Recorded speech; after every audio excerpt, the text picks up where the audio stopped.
사랑하는 교회 여러분, 오늘은 수련의 달 7월 두 번째 주일입니다. 이제 장마가 시작되고 연일 무더운 날씨가 계속되고 있습니다. 오늘 경건한 마음으로 예배드리는 모든 성도님들에게 주님의 은총과 축복이 함께 하시기를 바랍니다. 요즘 확진자가 증가하니 거리 두기와 방역 수칙을 지키며 건강에 더 유념하시기 바랍니다. 이 한 주간에도 소망하고 기도하시는 일들마다 주님의 인도하심과 축복하심이 함께 하시기를 기도드립니다. 오늘 우리에게 주시는 하나님의 말씀은 호세아 4장 1절에서 2절, 6절에서 9절 말씀입니다. 이스라엘 자손들아, 여호와의 말씀을 들으라. 여호와께서 이 땅 주민과 논쟁하시나니 이 땅에는 진실도 없고 인애도 없고 하나님을 아는 지식도 없고 오직 저주와 속임과 살인과 도둑질과 간음뿐이요 포악하여 피가 피를 되이음이라. 내 백성이 지식이 없으므로 망하는도다. 네가 지식을 버렸으니 나도 너를 버려 내 제사장이 되지 못하게 할 것이요 네가 네 하나님의 율법을 잊었으니 나도 네 자녀들을 잊어버리리라. 그들은 번성할수록 내게 범죄하니 내가 그들의 영화를 변하여 욕이 되게 하리라. 그들이 내 백성의 속죄 제물을 먹고 그 마음을 그들의 죄악에 두는도다. 장차는 백성이나 제사장이나 동일함이라. 내가 그들의 행실대로 벌하며 그들의 행위대로 갚으리라. 아멘. 오늘의 말씀의 제목은 행실대로 행위대로입니다. 사랑과 후회라는 말 속에는 같은 의미가 포함되어 있습니다. 후회는 사랑에서 발생됩니다. 사랑이 없으면 후회도 존재하지 않습니다. 그래서 사랑이 크면 클수록 후회도 그만큼 크게 됩니다. 우리는 가끔 이렇게 말하는 부모들의 이야기를 듣곤 합니다. 나는 자식들이 이럴 줄은 미처 몰랐습니다. 나는 자식 낳은 것을 후회합니다. 이 후회는 정말일 것입니다. 부모는 거짓말을 하지 않습니다. 아마 굉장한 배신감을 느끼고 자식들에게 상당히 실망하셨던 것 같습니다. 부모가 자식을 사랑하는 것은 가히 무조건적입니다. 부모에게 있어서 자식은 우상이나 다름없습니다. 이 세상의 부모들은 자식들을 그렇게 사랑하면서 키웁니다. 그런데 자식들이 이런 부모의 사랑을 의심하고 잊어버리고 망각한다면 그것은 참으로 끔찍한 일입니다. 세상의 부모들이 이렇게 정성을 다해서 길러 놓았는데 그 자식들이 커서 부모를 잊어버린다고 한번 상상해 보십시오. 그 심정이 어떻겠습니까? 얼마나 속이 상하겠습니까? 오죽하면 후회한다고 하겠습니까? 이러한 행실과 행위는 부모님뿐만 아니라 하나님도 마찬가지이십니다. 하나님이 자기 백성들을 얼마나 사랑하셨습니까? 하나님의 사랑은 참으로 기막힌 사랑입니다. 이 백성들이 애굽에서 430년 동안 노예로 살았을 때 하나님은 그들을 해방시켜 구원하셨습니다. 그리고 기적을 일으켜 홍해를 건너게 해서 약속의 땅으로 인도하십니다. 광야에서 40년 동안 구름 기둥과 불 기둥으로 보호하시며 만나와 메추라기로 먹여 보살펴 주십니다. 훈련을 다 마친 후에는 젖과 꿀이 흐르는 가나안으로 인도하여 들이십니다. 백성들은 거기서 집을 짓고 농사를 지으며 평안하게 살아가게 되었습니다. 이제는 안정되어 생활이 번성하고 삶의 터전이 자리 잡아 감사한 마음으로 하나님을 정말 잘 섬길 차례입니다. 그래야 정상입니다. 그것이 백성됨의 도리입니다. 그것이 하나님의 바람이고 인간의 도리입니다. 정말 마땅히 그랬어야만 했습니다. 그런데 결과는 그게 아니었습니다. 배가 부르고 생활이 안정되고 마음이 편하다 보니 기대와는 정반대의 현상이 일어났습니다. 정말 이 백성들이 이렇게 나올 줄은 꿈에도 몰랐습니다. 그들의 그러한 행실과 행위에 하나님은 너무 놀라 통탄하십니다. 하나님께서 무엇에 통탄하셨습니까? 첫째는 관심 없음을 통탄하셨습니다. 본문에 지식이 없다는 말은 하나님에 대해서 무관심하고 하나님을 잊어버렸다는 말입니다. 감사하기는커녕 이제는 하나님에 대해 관심조차 없어져 버렸다는 것입니다. 이 관심조차 없어져 버렸다는 말은 참으로 무서운 말입니다. 부부가 한 몸을 이루어 살아가는 힘은 관심 때문입니다. 부부가 관심이 없어지면 남남이 되어버립니다. 몸은 한 집에서 살지만 관심이 없어져 버리면 남남입니다. 부모와 자식 관계도 알고 보면 관심으로 맺어진 관계입니다. 사람들은 흔히 피를 상당히 강조합니다만 피가 무슨 상관입니까? 피가 그렇게 중요하다면 왜 피를 나눈 자식을 버리며 부모를 버립니까? 피가 전부가 아닙니다. 관심입니다. 관심이 떠나면 아무 관계도 아닙니다. 신앙도 마찬가지입니다. 신앙도 관심입니다.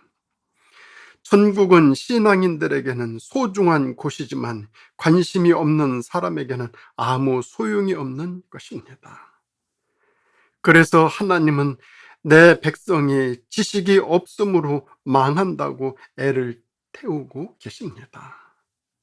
그리고 네가 지식을 버렸으니 나도 너를 버리겠다고 경고하십니다. 이제는 끝이라는 말입니다. 이제는 관계를 끊겠다는 말입니다. 얼마나 무서운 경고이십니까? 왜 이렇게 되었습니까? 관심이 없어져 버려서입니다. 이 부분이 바로 오늘 현대인들에게 주시는 메시지입니다. 우리가 아무리 관심을 안 가져도 하나님은 한 번도 우리에게서 관심을 거두신 적이 한 번도 없으십니다. 정말 한 번도 없으십니다. 두 번째로 하나님께서 통탄하시는 이유는 감사할 줄 모름에 대해서 통탄하십니다. 본문에 번성할수록 죄를 짓는다는 말씀은 저주에 가까운 말입니다. 배가 부르니까 죄만 짓는다고 하면 그 부는 저주입니다. 부가 저주의 역할을 한다면 그 부유가 무슨 축복입니까? 사람은 살아가는 방법에 따라 가난이 축복인 사람이 있고 부유가 축복인 사람이 있습니다. 가난이 축복일 때가 있습니다. 가난할 때는 넉넉함은 없어도 그 삶이 활기가 있습니다. 삶의 신선함도 있습니다. 그때는 열심히 일하고 부지런히 살고 매사 성실했습니다. 그때는 하나님 중심으로 살려고 기도의 열심도 있었습니다. 그런데 그렇게 살아가던 사람들이 부유하게 되면 그 신선하고 생동감 있던 생활과 신앙이 모두 느슨해집니다. 가난하다가 부해지면 더 감사하고 더 감격하고 더 은혜 생활할 것 같아도 그것이 아닙니다. 옛날을 생각하면서 하나님께 더 감사하고 더 영광되게 살아야 하는데 그것이 그렇게 되지 않습니다.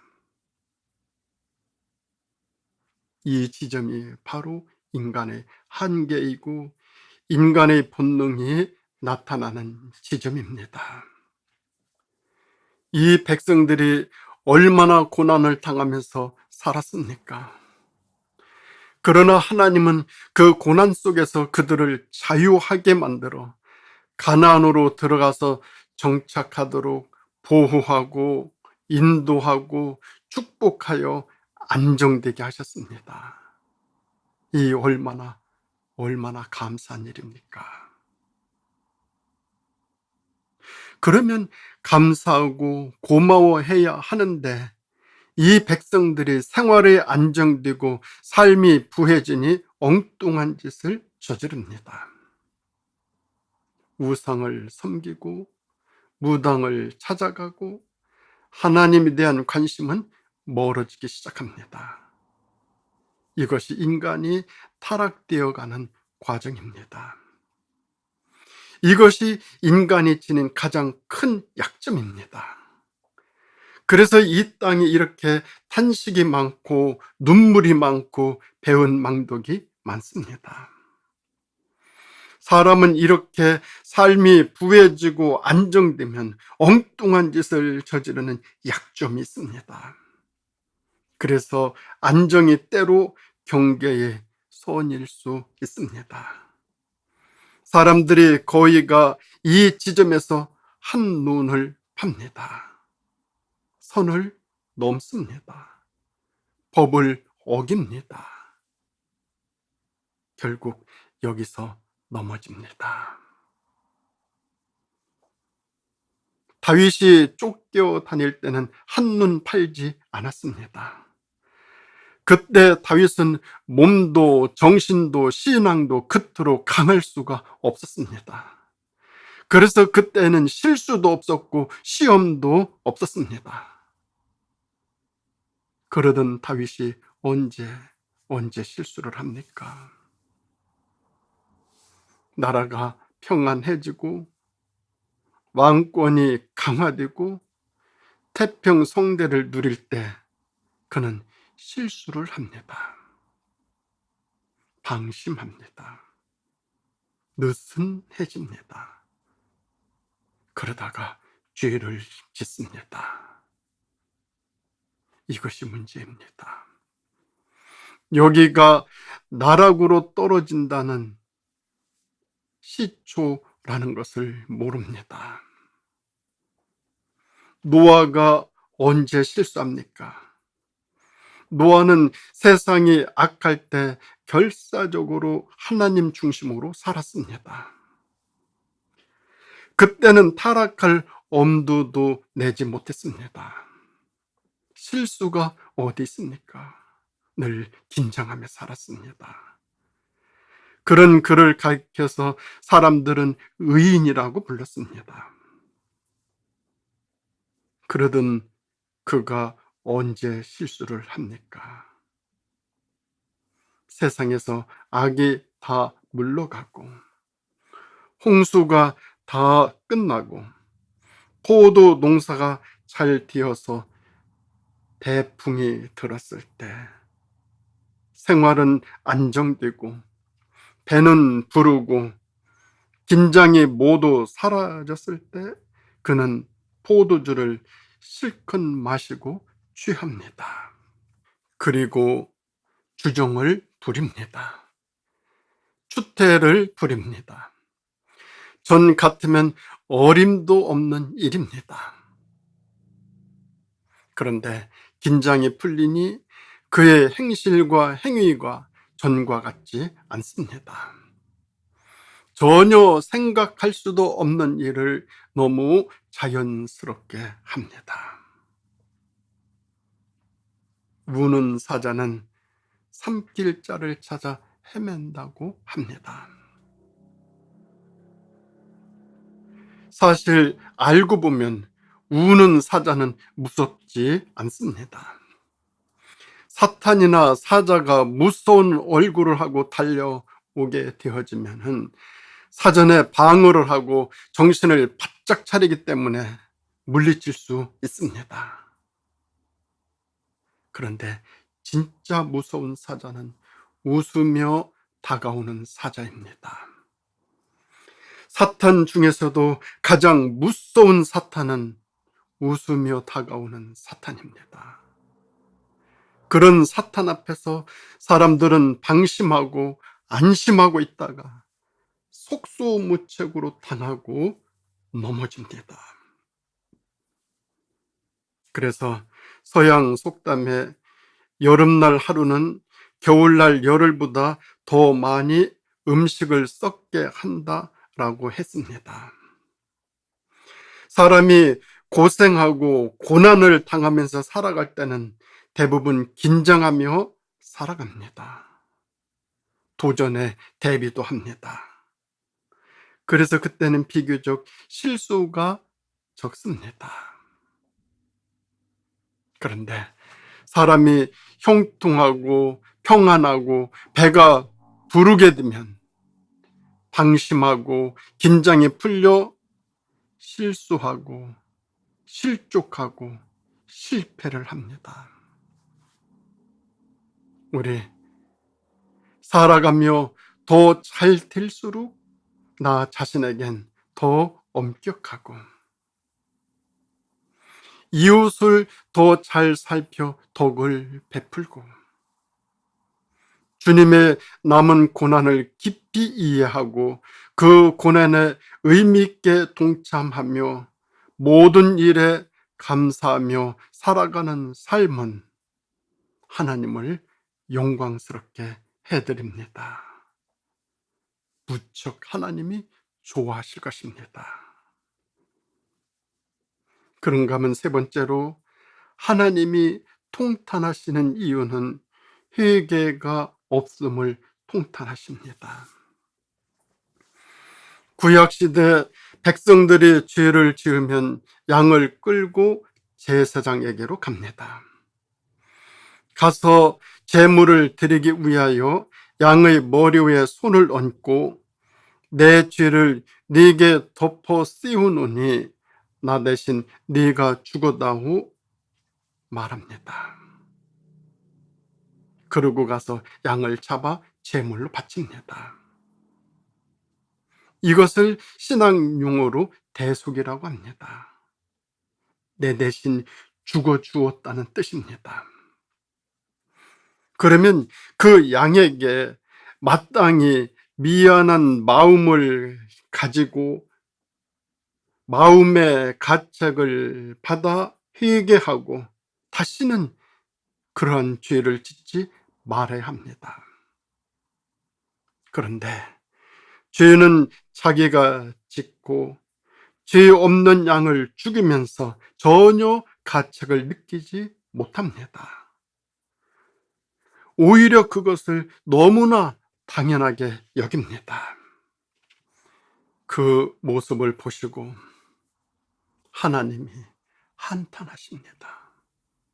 통탄하십니다. 그러시면서 네 행실대로, 네 행위대로 보라여 갚겠다고 하십니다. 하나님은 여기서 인간을 사랑하셨던 것을 후회하십니다. 하나님이 절망하시는 거죠. 신앙생활은 이 같은 하나님의 심정과 인간을 향한 진정한 사랑의 뜻을 되새기며 늘 주님께 미안해하고 나 자신을 돌아보아 반성하고 회개하며 하나님이 원하시는 행실과 행위로 살아가는 생활, 그것이 바로 신앙생활입니다. 지금 이 순간 나 자신의 행실과 행위에 대하여 하나님께서 후회하시며 탄식하시지는 아니하시는지,